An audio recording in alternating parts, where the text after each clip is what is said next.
Hello everyone, welcome back to my channel. This is Pramila Yadav. उम्मीद करती हूँ आप सब बहुत अच्छे होंगे। आज की क्लास में हम डिस्कस करेंगे टीचर सेंटर्ड मेथड और स्टूडेंट सेंटर्ड मेथड के बीच में डिफरेंस क्या होता है।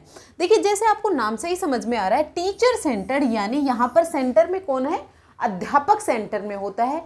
अध्यापक अपने अकॉर्डिंग बच्चों को सिखाता है। दूसरा है स्टूडेंट सेंटर्ड। स्टूडेंट सेंटर्ड का मतलब स्टूडेंट यानी शिक्षार्थी यानी सीखने वाला सेंटर में होता है।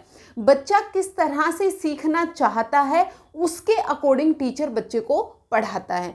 देखिए, ये हम सब जानते हैं कि हर एक बच्चे का सीखने का तरीका अलग होता है। कुछ बच्चे ऐसे होते हैं जो देखकर सीख लेते हैं, कुछ बच्चे ऐसे होते हैं जो सुनकर ही सीख लेते हैं, कुछ बच्चे पढ़कर सीखते हैं, कुछ बच्चे करके सीखते हैं यानी लर्निंग बाय डूइंग से करते हैं। हर एक बच्चे का इंटरेस्ट अलग होता है, रुचि अलग होती है। हर एक बच्चे के जो लर्निंग पेस है, लर्निंग का रेट है, कोई बच्चा धीरे सीखता है, कोई बच्चा जल्दी सीख लेता है। हर एक बच्चे में इंडिविजुअल डिफरेंसेस पाए जाते हैं, व्यक्तिगत विभिन्नताएं पाई जाती हैं। उन व्यक्तिगत विभिन्नताओं को ध्यान में रखकर जब टीचर टीचिंग करवाता है तो वो मेथड कौन सा मेथड होता है? स्टूडेंट सेंटर्ड मेथड होता है। दो इंपॉर्टेंट चीज आपको क्या ध्यान रखनी है? टीचर सेंटर्ड मेथड में जो फोकस रहेगा वो किस पर रहेगा? टीचर पर फोकस रहेगा, वन मैन शो रहेगा, टीचर एक्टिव रहेगा। टीचर है वो अपने अकॉर्डिंग बच्चों को सिखाएगा। यहाँ पर फोकस किस पर है? यहाँ पर फोकस है इन सभी स्टूडेंट्स पर है। ये सभी बच्चों को की नीड्स को ध्यान में रखा जाएगा, हर एक बच्चे के इंटरेस्ट को ध्यान में रखा जाएगा, हर एक बच्चे की एबिलिटी को ध्यान में रखा जाएगा, हर एक बच्चे की लर्निंग स्टाइल को ध्यान में रखा जाएगा। जो टीचर है वो यहाँ पर एज ए फैसिलिटेटर होता है। इंपॉर्टेंट लाइन है, याद रखनी है, जितने भी लर्नर सेंटर्ड मेथड हैं यानी शिक्षार्थी केंद्रित जितनी भी शिक्षण विधियां हैं, सभी में टीचर का रोल क्या होता है? एज ए फैसिलिटेटर होता है। क्या होता है? एज ए फैसिलिटेटर होता है, एज ए सुविधादाता होता है। यानी जब भी बच्चों को कहीं भी डिफिकल्टी आएगी, टीचर उनके डिफिकल्टी को सोल्व कराने के लिए वहां पर अवेलेबल रहेगा, उनको गाइडेंस देगा, उनको हेल्प करेगा। अब समझते हैं इन दोनों मेथड को डिटेल में। आइए देखिए, सबसे पहले आप ये समझिए मेथड एक्चुअल में होता क्या है। मीनिंग ऑफ मेथड यानी विधि का अर्थ क्या होता है? विधि का अर्थ होता है, मेथड का मतलब होता है किसी काम को करने का सिस्टमेटिक और वेल प्लान्ड वे। यानी आप कोई भी काम करते हो तो उसको करने का एक सिस्टमेटिक वे होता है, वो जो सिस्टमेटिक वे है वो पहले से प्लान किया हुआ होता है। एजुकेशन में टीचिंग मेथड का मतलब होता है वह तरीका जिससे टीचर करिकुलम को पढ़ाता है। कोई भी एक टॉपिक है, उसको पढ़ाने का तरीका क्या है, वही क्या होती है? शिक्षण विधि होती है। इंस्ट्रक्शनल एक्टिविटीज को ऑर्गेनाइज करता है। यहाँ पर एक शब्द आया करिकुलम, यानी इसको हम कहते हैं पाठ्यक्रम। क्या होता है ये? पाठ्यचर्या, सॉरी, सिलेबस है वो होता है पाठ्यक्रम, और पाठ्यचर्या क्या होती है? करिकुलम होता है। करिकुलम में वो सारी चीजें आती हैं जब बच्चा स्कूल में एंटर करता है, एंटर करने से लेकर छुट्टी होने तक, जब वो स्कूल से बाहर आता है, पूरे दिन में बच्चे ने जितनी सारी भी एक्टिविटी की वो सारी पाठ्यचर्या का हिस्सा होता है। चाहे वो प्रेयर हो, चाहे वो बच्चे के एकेडमिक्स जो पीरियड्स आते हैं वो हो, चाहे लंच ब्रेक हो, चाहे फ्रूट ब्रेक हो, चाहे वो वाटर ब्रेक हो, चाहे आपका गेम पीरियड हो, चाहे आप कोई को करिकुलर एक्टिविटीज़ कर रहे हैं, सब चीज़ें किसका हिस्सा होती हैं? पाठ्यचर्या का हिस्सा होती है, करिकुलम का हिस्सा होती हैं। तो टीचिंग मेथड क्या होता है? टीचिंग मेथड वो तरीका जिससे टीचर अपनी क्लासरूम में आकर बच्चों को पढ़ाता है। सिंपल सी चीज़ ये है। जैसे एग्जाम्पल है इसमें, जैसे लेक्चर मेथड हो गया, डेमोस्ट्रेशन मेथड हो गया, डिस्कशन मेथड हो गया, ये सभी मेथड अभी हम समझेंगे क्या क्या होते हैं। क्लासिफिकेशन ऑफ टीचिंग मेथड यानी शिक्षण विधियों का क्लासिफिकेशन किस तरीके से करेंगे? टीचिंग मेथड्स को मेनली हम 2 कैटेगरी में डिवाइड करेंगे। जैसे अभी हमने देखा टीचर सेंटर्ड मेथड और learner centred method. Teacher centred में क्या था? टीचर फोकस था, और स्टूडेंट सेंटर्ड में या लर्नर सेंटर्ड में फोकस किस पर रहेगा? लर्नर पर रहेगा। दूसरा क्लासिफिकेशन हम करते हैं इंडिविजुअलाइज्ड इंस्ट्रक्शन और group based instructions. Individualised instruction है, मतलब क्या हो गया? हर एक बच्चे के हिसाब से आप टीचिंग करवा रहे हैं। अगर आपके क्लासरूम में 30 बच्चे हैं, उन 30 के 30 बच्चों को पढ़ाने के लिए डिफरेंट डिफरेंट टीचिंग स्टाइल्स का आप यूज करेंगे। बच्चा किस स्टाइल से सीखना चाहता है जिससे वो बेहतर तरीके से सीखेगा, यानी हर एक बच्चे पर फोकस किया जाएगा। और ग्रुप में, जैसे इनको नाम से ही समझ में आ रहा है, बच्चों को किस में सिखाएंगे, हम ग्रुप में सिखाएंगे। जैसे 5 से 7 बच्चों का एक ग्रुप बना दिया और बच्चों को हम ग्रुप्स में सिखा रहे हैं। इंडिविजुअलाइज्ड में मतलब एक एक चाइल्ड को आप फोकस कर रहे हैं, ग्रुप में आपने एक एक ग्रुप बनाए हुए हैं। और जब भी आप ग्रुप बनाते हैं तो ग्रुप हमेशा हेट्रोजेनस ग्रुप बनाने हैं। 2 तरह के ग्रुप बनेंगे, हेट्रोजेनस और होमोजेनस। होमोजेनस का मतलब, होमोजेनस ग्रुप वो होता है जिसमें बच्चों की सेम एबिलिटी वाले बच्चे, सेम एज वाले बच्चे, यानी सेम ग्रुप बनाया। आपने कभी भी सेम ग्रुप नहीं बनाना है, हेट्रोजेनस ग्रुप बनाना है। हेट्रोजेनस में क्या होगा, बच्चों की एज भी डिफरेंट हो सकती है, बच्चों का लर्निंग स्टाइल भी अलग हो सकता है, बच्चे का लर्निंग इंटरेस्ट भी अलग हो सकता है। तो आपको ग्रुपिंग करेंगे तो किसका ध्यान रखना है, आपको ग्रुप कैसा बनाना है, हेट्रोजेनस ग्रुप आपको बनाना है। अब देखो, टीचर सेंटर्ड इंस्ट्रक्शन यानी टीचर सेंटर्ड मेथड को हम समझते हैं। टीचर सेंटर्ड में टीचर का मेन रोल होता है। जैसे अभी मैं आपको पढ़ा रही हूँ, ये कौन सा मेथड है, ये टीचर सेंटर्ड मेथड है। टीचर सेंटर्ड में टीचर एक्टिव होता है, टीचर है वो सक्रिय होता है, और आप क्या हैं, आप लर्नर हैं। लर्नर यहाँ पर पैसिव होता है, निष्क्रिय होता है। पहली चीज आपको याद रखनी है। फीचर्स क्या है, टीचर लर्निंग प्रोसेस को कंट्रोल करता है। लर्निंग प्रोसेस को कौन कंट्रोल कर रहा है, अब यहाँ पर मैं कंट्रोल कर रही हूँ। आज मुझे क्या पढ़ाना है, ये टॉपिक मैंने डिसाइड किया, ओके। तो और ये किस तरह से पढ़ाना है, क्या क्या इंफॉर्मेशन मैंने आपके साथ शेयर करनी है, ये सब प्लानिंग किसने की, मैंने की। तो ये क्या हो गया, टीचर सेंटर्ड मेथड हो गया। Student mainly listen and memorise it. आप मेनली क्या कर रहे हैं, लिसन कर रहे हैं, सुन रहे हैं। हालांकि ये जो मेथड है ये प्योर लेक्चर मेथड नहीं है। देखिए, कभी भी आप प्योर एक ही तरह के मेथड का यूज नहीं करते। एक मेथड में आप दूसरा मेथड भी यूज करते हैं। जैसे मैं आपको पिक्चर्स दिखाती हूँ, मैं आपको चार्ट दिखाती हूँ, मैं आपको कोई वीडियो क्लिप दिखाती हूँ, तो उसमें क्या होता है, उसमें इंटरेक्शन बढ़ता है, उसमें बच्चे ऑब्जर्वेशन भी करते हैं। एक तरह से डेमोस्ट्रेशन मेथड का भी यूज इसमें किया जा रहा है। तो यहाँ पर जो मेनली लेक्चर मेथड होते हैं, लेक्चर मेथड हम प्रॉपर किसे कहेंगे, जब हम क्लासरूम में पढ़ते थे, एक ब्लैक बोर्ड हुआ करता था और टीचर आकर उस पर लिखना शुरू कर देता था, या फिर बुक से पढ़कर जब टीचर आपको सिखा रहा है, टीचर है वो बुक में पढ़ रहा है, या टीचर ने किसी भी एक बच्चे को खड़ा कर दिया कि आप बुक में ये लेसन पढ़ो, और टीचर उसको एक्सप्लेन कर रहा होता है, वो लेक्चर मेथड होता है। तो मेनली इसमें स्टूडेंट क्या करते हैं, लिसन करते हैं और मेमोराइज करते हैं। नॉलेज टीचर से स्टूडेंट तक ट्रांसमिट होती है, यानी जो टीचर का ज्ञान है, जो शिक्षक का ज्ञान है, वो किस में ट्रांसफर किया जा रहा है, स्टूडेंट में ट्रांसफर किया जा रहा है। टीचर यहां पर एक्टिव होता है, स्टूडेंट्स हैं वो इंफॉर्मेशन रिसीव करते हैं। टीचर इंफॉर्मेशन को देगा, स्टूडेंट इंफॉर्मेशन को रिसीव करेगा। टीचिंग लेक्चर और टेक्स्ट बुक बेस्ड होती है। जैसे अभी मैंने आपको बताया, या तो टीचर बुक में पढ़ रहा है या फिर वो आपको लेक्चर दे रहा है। स्टूडेंट की ऑटोनॉमी कम होती है। स्टूडेंट की ऑटोनॉमी का मतलब स्टूडेंट अपने तरीके से अपनी जो लर्निंग एबिलिटीज हैं उनको एक्सप्लोर नहीं कर पाता है। लर्निंग मेनली आउटकम पर फोकस करती है। जो लेक्चर मेथड है इसमें प्रोसेस पर फोकस नहीं किया जाता है कि बच्चा सीख कैसे रहा है, प्रक्रिया पर फोकस नहीं है, प्रोडक्ट पर फोकस है, यानी रिजल्ट क्या आया। जैसे एग्जाम्पल से आप समझो, टीचर प्लांट ग्रोथ के फैक्टर्स को एक्सप्लेन करता है। टीचर ने एक्सप्लेन कर दिया कि प्लांट को बढ़ने के लिए, वृद्धि के लिए पानी चाहिए है, हवा चाहिए, हवा में CO2 चाहिए होती है, सनलाइट चाहिए होती है। कौन कौन से फैक्टर इसके प्लांट के ग्रो करने में हेल्पफुल होते हैं, ये सब टीचर ने एक्सप्लेन कर दिया और स्टूडेंट ने उसे लिख लिया अपनी नोटबुक में और उसको मेमोराइज कर लिया। तो यहाँ पर क्या हुआ, यहाँ पर तो टीचर ही मेन रोल प्ले कर रहा है ना, स्टूडेंट की ऑटोनॉमी तो आई ही नहीं। स्टूडेंट ने क्या याद किया, रिजल्ट क्या आया, आउटपुट क्या आई, वो इम्पोर्टेंट होती है जो आपके टीचर सेंटर्ड मेथड होते हैं। अब हम बात करते हैं लर्नर सेंटर्ड मेथड की, जो आजकल जिन पर एम्फेसाइज किया जा रहा है, चाहे वो हमारा NCF 2005 हो, चाहे आपकी नेशनल एजुकेशन पॉलिसी 2020 हो। इसमें लर्नर सेंटर टीचिंग मेथड को यूज करने के प्रावधान किए गए हैं कि बच्चे के हिसाब से पढ़ाएं। टीचर को कितना आता है वो इम्पोर्टेंट नहीं है, बच्चे ने कितना सीखा ये इम्पोर्टेंट है। और लर्नर सेंटर्ड मेथड में यही फोकस किया जाता है कि बच्चे को ज़्यादा से ज़्यादा आप किस तरीके से सिखा सकते हैं। तो लर्नर सेंटर्ड में इंस्ट्रक्शंस हैं वो स्टूडेंट लर्निंग प्रोसेस का सेंटर होता है। टीचर सेंटर्ड मेथड थे, वहां पर सेंटर में कौन था? टीचर। स्टूडेंट सेंटर्ड में सेंटर पे कौन रहेगा? वो रहेगा आपका स्टूडेंट रहेगा आपका सेंटर में। इस कॉन्सेप्ट को डेवलप करने के लिए कई साइकोलॉजिस्ट का योगदान रहा, ये इंपॉर्टेंट है, आपको याद रखना है।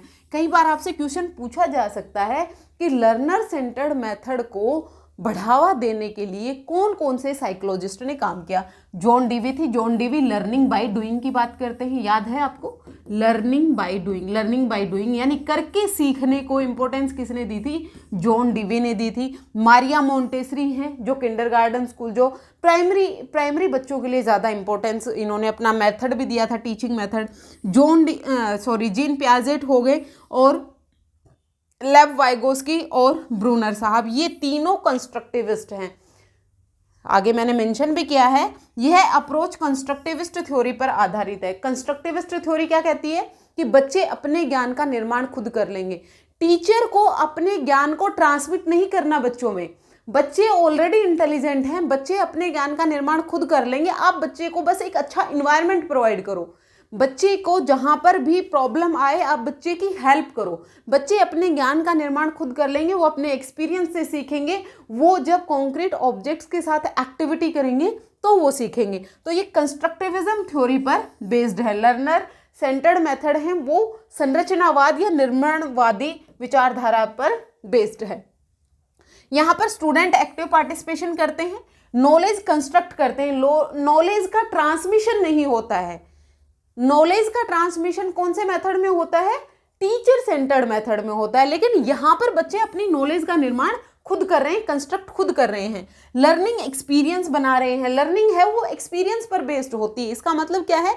जब बच्चे एक्टिविटी करते हैं तो बच्चे एक्सपीरियंस भी बनाते हैं। अभी हम एग्जाम्पल से भी समझेंगे। रियल लाइफ प्रॉब्लम्स सोल्व करते हैं, बच्चे के वास्तविक जीवन में कौन सी समस्याएं आ रही हैं बच्चे उसको सोल्व करते हैं। देखिए एग्जाम्पल से समझिए। एक सिचुएशन ए है, टीचर बोर्ड पर लिखता है, प्लांट ग्रोथ के फैक्टर एक्सप्लेन करता है और स्टूडेंट उसे मेमोराइज कर लेते हैं। एक सिचुएशन तो ये है, टीचर क्लासरूम में आया, क्लासरूम में आकर उसने बोर्ड पर कौन कौन से फैक्टर्स हैं जो प्लांट की ग्रोथ को के लिए रिस्पॉन्सिबल हैं ये लिखता है, बच्चे उसको मेमोराइज करते हैं। पहली सिचुएशन। दूसरी सिचुएशन है, स्टूडेंट्स ने क्या किया? स्टूडेंट्स को बीज दिए गए, स्टूडेंट्स ने उन बीजों को उगाया, उगाने के बाद उन्होंने क्या किए? प्लांट ग्रो किए। प्लांट किस तरह से ग्रो हो रहे हैं उसकी ऑब्जर्वेशन की, फिर उन्होंने डिस्कशन किया। सिचुएशन बी में लर्नर है, ये एक्टिव है, लर्नर खुद कर रहा है। जब वो खुद एक्टिविटी कर रहा है, उसने बीज बोए तो पेड़ उगता हुआ देखा, उसने ऑब्जर्वेशन की किस तरह से पेड़ उग रहा है, उसने अपने एक्सपीरियंस बनाए, उसने अपने अनुभव बनाए। जब उसने अपने अनुभव बनाए, ऑब्जर्वेशन रिकॉर्ड की, तो यहाँ पर जो लर्निंग होगी, जो स्टूडेंट सेंटर्ड, जहाँ पर स्टूडेंट एक्टिव है, स्टूडेंट सक्रिय है, जहाँ पर वो एक्टिविटी कर रहा है, तो वो लर्निंग भी कैसी होगी? परमानेंट होगी, स्थायी लर्निंग होगी। लेकिन ये सिचुएशन जो फर्स्ट थी, ये कौन सा मेथड है? ये टीचर सेंटर्ड मेथड है। यहाँ पर टीचर है वो सब कुछ कर रहा है, बच्चे मेमोराइज कर रहे हैं, और रटने की जो प्रवृत्ति है उस पर कभी भी स्थायी लर्निंग नहीं होती, स्थायी अधिगम नहीं होता है। यहाँ पर जो अधिगम होगा वो कौन सा अधिगम होगा? अस्थायी होगा। यहाँ पर टेम्परेरी लर्निंग होती है, बहुत जल्दी आप भूल जाएंगे। लेकिन जब बच्चा एक्टिविटी करके सीखेगा वो लर्निंग परमानेंट होगी, लाइफ लॉन्ग होगी, बच्चा कभी भी उसे भूलेगा नहीं। तो इंपॉर्टेंस क्या है? एक्टिव लर्निंग को प्रमोट करता है, रियल लाइफ सिचुएशन से लर्निंग होती है, स्टूडेंट की क्रिटिकल थिंकिंग डेवलप होती है। क्रिटिकल थिंकिंग का मतलब क्या है? क्रिटिकल थिंकिंग का मतलब है कि जैसे मैंने आपको कोई भी एक इंफॉर्मेशन दी, आपने जस्ट उसको मान नहीं लिया, आपने उसके प्रो और कॉन्स के बारे में सोचा, आप उसके बारे में सोच रहे हैं कि जो इन्फॉर्मेशन मैंने आपको दी है क्या वो सही है, अगर वो सही है तो उसका सोर्स क्या है, इसके अलावा इसके क्या सोर्स हो सकते हैं, इस इंफॉर्मेशन में क्या गलत हो सकता है, क्या सही हो सकता है, इन सब बिंदुओं पर जब विचार करते हैं तो वो क्या होती है, क्रिटिकल थिंकिंग होती है। यानी जस्ट कॉपी पेस्ट नहीं करना, जैसे मैंने आपको बताया जस्ट आपने उसको कॉपी नहीं कर लिया, आपने उसके बारे में सोचा, विचार किया, उस समस्या का समाधान दूसरे तरीके से ढूंढने की कोशिश की, तो बच्चे क्या करते हैं, क्रिटिकल थिंकिंग डेवलप होती है। कोलैबोरेशन का मतलब क्या है, ग्रुप। अच्छा, आपको याद है कोलैबोरेटिव लर्निंग की बात किसने की थी? कोलैबोरेटिव लर्निंग की बात लेव वाइगोस्की ने की थी अपनी थ्योरी सोशियो कल्चरल थ्योरी में। और कम्युनिकेशन स्किल्स डेवलप होते हैं क्योंकि जब बच्चा ग्रुप में सीखता है, तो जब ग्रुप में सीखेगा तो वो अपनी बात रखता है, यानी जो उसका एक्सपीरियंस है, जो उसका अनुभव है, वो अपने दोस्तों के साथ बांटता है, तो वहाँ पर कम्युनिकेशन स्किल्स हैं वो बढ़ती हैं। उसके बाद एनसीएफ 2005 के अनुसार लर्निंग है वो रियल लाइफ से जुड़ी हुई होनी चाहिए। एनसीएफ 2005 क्या कहता है कि आप बच्चे को रट्टू तोता मत बनाइए, बच्चे की रियल लाइफ में जो समस्याएं आ रही हैं बच्चा उसका समाधान करना जानता हो। जैसे आप बच्चे को अगर प्लस माइनस सिखा रहे हैं तो डायरेक्ट आप उसे बस ये करना मत सिखाइए, ये करना मत सिखाइए, नहीं, आप क्या करेंगे, आप बच्चे को 100 रुपये दें और उसे दुकान पे भेजिए और उसे कहें कि आपको 10 रुपये की ये चीज़ लानी है, 20 रुपये की आपने ये चीज़ लानी है, तो बच्चा वहाँ पर जब वो सामान लेने जाएगा तो अब उसके सामने प्रॉब्लम आई कि उसे ऐड भी आना चाहिए, उसे सब्ट्रैक्शन भी आना चाहिए, उसे दुकानदार को कितने पैसे देने हैं, कितने वापस लाने हैं, ये रियल लाइफ से जुड़ी हुई प्रॉब्लम्स हैं। इस तरह से आपको बच्चे को लर्निंग करानी चाहिए। ये जो मेथड है ये कौन सा है, लर्नर सेंटर्ड मेथड होता है। अच्छा, लर्नर सेंटर्ड मेथड में टीचर का रोल क्या होता है, बहुत इंपॉर्टेंट है, याद रखिएगा। लर्नर सेंटर्ड लर्निंग में टीचर का रोल बदल जाता है। इसमें टीचर का रोल क्या होता है, फैसिलिटेटर। नहीं जाने कितने कितने कितने एग्जाम में पूछा गया है लर्नर सेंटर्ड टीचिंग मेथड, या फिर कोई भी लर्नर सेंटर टीचिंग मेथड आपको दे देगा, जैसे आपको प्रॉब्लम सॉल्विंग टीचिंग मेथड दे दिया, आपको ह्यूरिस्टिक टीचिंग मेथड दे दिया, चाहे वो आपका लर्निंग बाय डूइंग हो, जितने भी लर्नर सेंटर्ड मेथड हैं उनका किसी का नाम दे देगा और फिर आपसे पूछेगा कि टीचर का रोल क्या होता है। तो वहाँ पर जो टीचर का रोल होता है वो एज ए फैसिलिटेटर होता है, एज ए सुविधादाता। फैसिलिटेटर का मतलब क्या होता है, फैसिलिटेटर क्या करेगा, लर्निंग इन्वायरमेंट क्रिएट करेगा। लर्निंग इन्वायरमेंट का मतलब क्या है, बच्चे को पर्टिकुलर चीज़ सीखने के लिए किन किन चीज़ों की ज़रूरत है वो सारी चीज़ें टीचर अवेलेबल करवाएगा। उसके अलावा स्टूडेंट्स को एक्सप्लोर और इन्वेस्टिगेट करने देता है, स्टूडेंट को फ्री छोड़ देता है, बच्चा अपने आप अपने एक्सपीरियंस बनाएगा, उसको जो जो चीज़ें चाहिए वो सारी अवेलेबल करवा दे और फिर उसके बाद बच्चा खुद उससे सीखेगा। जैसे डिस्कवरी लर्निंग हो गई, जैसे ह्यूरिस्टिक मेथड हो गया, खोज विधि हो गई। फिर उसके बाद कॉन्टिन्यूस असेसमेंट करता रहता है, बच्चे के साथ हमेशा टीचर वहाँ पर अवेलेबल रहेगा, टीचर वहीं पर खड़ा रहेगा और बच्चे जिस जिस तरह से अपने जो भी हाइपोथेसिस बनाई, जो भी प्रोसेस, जो भी स्टेप्स का वो यूज कर रहा है, उन स्टेप्स का साथ साथ असेसमेंट कर रहा है। जहाँ पर भी स्टूडेंट्स को प्रॉब्लम आ रही है, स्टूडेंट्स जहाँ पर भी गलती कर रहे हैं, तो टीचर उसको करेक्ट, डायरेक्ट सॉल्यूशन नहीं देता है, यहाँ पर उसको करेक्ट करने के लिए उसको संकेत देगा, उसको दिशा निर्देश देगा, डायरेक्ट सॉल्यूशन यहाँ पर नहीं बताता है। इसीलिए बच्चे की जो लॉजिकल थिंकिंग है, बच्चे की रीजनिंग पावर है, वो डेवलप होती है कौन से मेथड में, लर्नर सेंटर्ड मेथड में। उसके बाद देखिए कंपैरिजन ऑफ टीचिंग मेथड, ये टेबल है, ये इंपॉर्टेंट है, आप एक स्क्रीनशॉट लेकर इसको रख लीजिए, क्योंकि कई बार आपसे पूछ लिया जाता है, कोई भी एक मेथड गिवन होगा और फिर आपसे पूछेगा ये स्टूडेंट सेंटर्ड मेथड है या फिर ये टीचर सेंटर्ड मेथड है। स्टूडेंट सेंटर्ड मेथड में क्या क्या आएगा, डिस्कशन मेथड आएगा, प्रोजेक्ट मेथड आएगा, problem solving, activity based learning, collaborative learning, inquiry based learning, experiential learning और फ्लिप्ड क्लासरूम। ये सब टीचिंग मेथड हैं वो हम डिस्कस करेंगे। और टीचर सेंटर्ड में क्या आएगा, सबसे पहले लेक्चर मेथड हो गया, डेमोस्ट्रेशन मेथड हो गया, स्टोरी टेलिंग मेथड हो गया, रिसाइटेशन मेथड हो गया, डायरेक्ट इंस्ट्रक्शन हो गया, ड्रिल और प्रैक्टिस हो गया, एक्सपोजिटरी टीचिंग हो गया और अथॉरिटेटिव मेथड हो गई। ये जो मेथड हैं ये स्टूडेंट सेंटर्ड मेथड हैं और ये टीचर सेंटर्ड मेथड होते हैं। यहाँ ये जो टेबल है ये आपको ध्यान में रखनी है। उसके आगे देखते हैं ब्लेंडेड अप्रोच, जो आज के क्लासरूम में यूज की जाती है। ब्लेंडेड अप्रोच क्या होती है, दोनों मेथड्स का मिश्रण। वहाँ पर स्टूडेंट सेंटर्ड मेथड भी है और टीचर सेंटर्ड मेथड है। दोनों को जोड़कर जब आप एक टीचिंग मेथड का निर्माण करते हैं वही होती है आपकी ब्लेंडेड अप्रोच। एजुकेशन में केवल टीचर सेंटर्ड या लर्नर सेंटर्ड मेथड का यूज करना ही जरूरी नहीं होता, आप ब्लेंडेड अप्रोच का भी यूज कर सकते हैं। बेस्ट अप्रोच मानी जाती है कौन सी? Blended approach. याद रखिएगा, अगर आपसे क्वेश्चन में पूछा जाता है कि बेस्ट अप्रोच क्या है, उसमें ऑप्शन होगा टीचर सेंटर्ड, उसमें लर्नर सेंटर्ड, उसमें होगा ब्लेंडेड अप्रोच, उसमें होगा एक्टिविटी सेंटर्ड। सबसे बढ़िया कौन सा है? ब्लेंडेड है, क्योंकि इसमें दोनों तरह का यूज किया जाता है। देखिए, इसमें दोनों मेथड्स का यूज किया जाता है। जैसे टीचर लेक्चर का यूज कर रहा है, साथ साथ में डिस्कशन कर रहा है। जैसे लाइव क्लास ली जाती है तो लाइव में टीचर लेक्चर भी दे रहा होता है, बच्चे की जो भी कमेंट्स आ रहे हैं तो उसका रिप्लाई भी कर रहा होता है, डिस्कस कर रहे होते हैं। जब दोनों मेथड्स का यूज किया तो ये ब्लेंडेड अप्रोच बन गई। एक्टिविटी भी कर रहा है और डेमोस्ट्रेशन भी कर रहा है। डेमोस्ट्रेशन मेथड है मेनली साइंस टीचिंग के लिए यूज किया जाता है कि टीचर कोई भी एक्सपेरिमेंट को परफॉर्म करके दिखा रहा है, बच्चे उसको ऑब्जर्व कर रहे हैं, अवलोकन कर रहे हैं। उसके बाद प्रोजेक्ट प्लस एक्सप्लेनेशन का आप यूज करें। दो मेथड को एक साथ जब आप यूज करें तो वो कौन सा बन गया? ब्लेंडेड मेथड बन गया। इससे लर्निंग अफेक्टिव और बैलेंस्ड बनती है। सबसे ज्यादा अफेक्टिव टीचिंग, अफेक्टिव लर्निंग कौन से मेथड में होती है? ब्लेंडेड अप्रोच में होती है। टीचिंग मेथड्स लर्निंग प्रोसेस का एक महत्वपूर्ण हिस्सा होता है, बिल्कुल होता है। इसमें टीचर सेंटर्ड मेथड होता है, यहाँ पर टीचर है वो स्ट्रक्चर्ड लर्निंग दे रहा है, step by step learning they रहा है, इन्फॉर्मेशन बच्चों के सामने। जब आपको बहुत सारे फैक्ट्स बच्चों के साथ शेयर करने होते हैं, बहुत ज़्यादा नॉलेज एक बार देनी होती है, तो उसके लिए ये जो टीचर सेंटर्ड मेथड है ये यूजफुल होते हैं।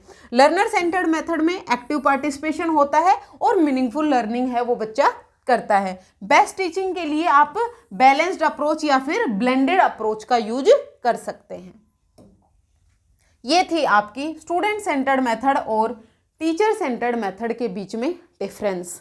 होपफुली आपको समझ आया होगा। अगर आपको कहीं भी कोई भी डाउट हो आप कमेंट सेक्शन में पूछ सकते हैं, और अगर आपको वीडियो पसंद आती है तो आप लाइक शेयर एंड सब्सक्राइब कर दीजिएगा। आज के लिए इतना ही, मिलते हैं फिर से। Thank you very much.